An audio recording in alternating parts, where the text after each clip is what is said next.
Welcome back to RABID NOISE. Joining me on the show now to talk about their upcoming appearance at Soundwave Festival is Daniel Wonacott from Finch. Welcome to the show, man. Hey, thanks for having me. How you guys doing?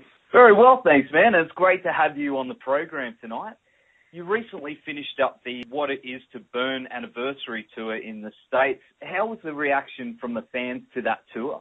Oh, it was incredible. You know, when we had the idea, our old manager called us and said, hey, you guys want to do a 10-year anniversary show, just a couple shows, and that ended up turning into, a year-long tour, and we've had a great response from people, and we really didn't plan on doing much more than a couple of Southern California shows, and the response was overwhelming, and our fans are the best fans in the world as far as we're concerned. I mean, they really have supported the band through all the ups and downs and everything, and it's a pleasure for us to be able to do this, That's awesome, man. So good to have you guys back. And the band broke up in 2010 and got back together for the tour. What is it that got you excited about reforming and touring again? Well, I think that enough time had passed from when we decided to stop in 2010.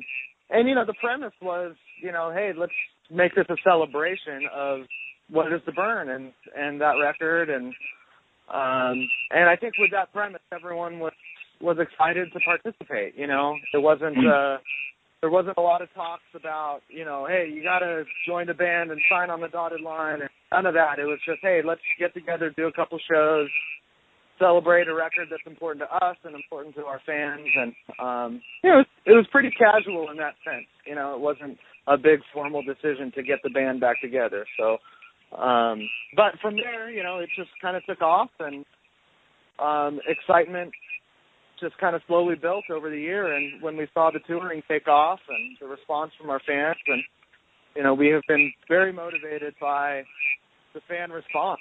It's been very, very cool to watch. So you have a live DVD and CD coming out soon with footage from the tour. I saw a clip and it looks amazing. And looking back at the footage from your point of view, what is your fondest memory of the tour? Well, that DVD in particular was shot over 4 nights at the Glass House here in Pomona, California.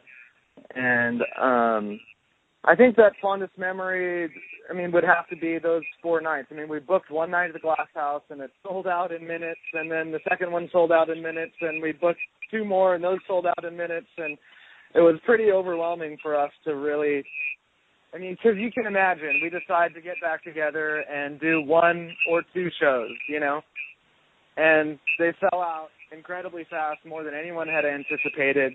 And just that excitement of that whole week when we were doing those shows was really, really cool. And then the other highlight of the tour would have to be Brixton Academy in London. We have a great fan base in the UK. It really came out, and we played a sold-out show at Brixton, which was, I think, one of the biggest shows we've ever played as far as just a Finch show, not a festival or anything like that. It was very, very special. It was great. That's awesome you played Brixton. That's like a massive dream for so many bands, isn't it? Yeah, it's funny. We have, we're all music fans and music geeks too, and to be able to play Brixton it's kind of like, it's a notch on your belt, and for the band to be able to do that so many years after, the height of the band's success was really an affirmation to both the power of the music and also the commitment of the fans. And very rarely do you get to be involved in something special like that in life, and it's definitely not lost on us. We're very thankful for it, and we're just trying to kind of sit back and enjoy it. It's great. You don't get to do those things every day in life, so it was a lot of fun. Oh, that's so cool. I'm so excited for you guys, and it's so good to have you guys, as I said, back in the scene, and there are a lot of people, including myself, as I said, excited to see you guys at Soundwave. We love Soundwave. We did Soundwave in 2009, and we still talk about it. It's the best tour on earth, and we had so much fun. We got to watch 9 Inch Nails every night. For us, it's just as fun because we get to participate in the festival too, in the sense that we get to watch a lot of our favorite bands play as well. So we can't wait to get back. Oh, and this one, I think this one's going to be the best lineup yet. The lineup looks very, very killer. It's going to be a lot of fun. Who do you think is going to be your highlight for this year when you're not playing? Well, I really am excited to see Rocket from the Crypt.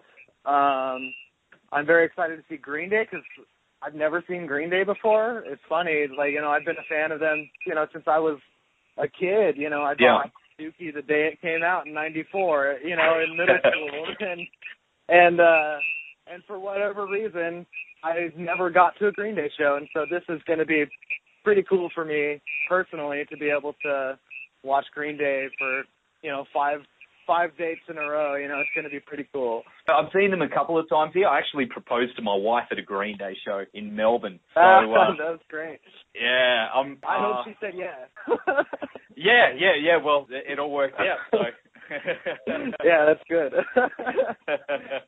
Another one I'm looking forward to personally is Glassjaw. You a Glassjaw fan? Of course, yeah. We all are fans of Glassjaw, and you know they're right in our scene, and I haven't seen them in ages, so it'll be nice to see them play again. That'll be cool. That's one of my highlights as well. It's a massive tour, and it just keeps getting bigger and bigger every year. So apart from the tour itself, what are you looking forward to most about your trip down under? Well, we're doing some Japanese shows before Soundwave, and I think we're flying in a few days early, so we get to spend a little bit of time on the Gold Coast. So just a few days.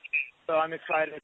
I'm excited to have some time off in Australia, and I love Australia. I've been there twice, once with the band and once just personally, and it's an amazing country. It's so different, but very much the same as far as the United States is concerned. It's, you know, you guys have your own thing going on, and it's a beautiful thing, and it's fun for guys like us to be able to go and hang out in Australia and see all the unique things there. And so I'm a big museum buff. I like, you know, we get to tour, and over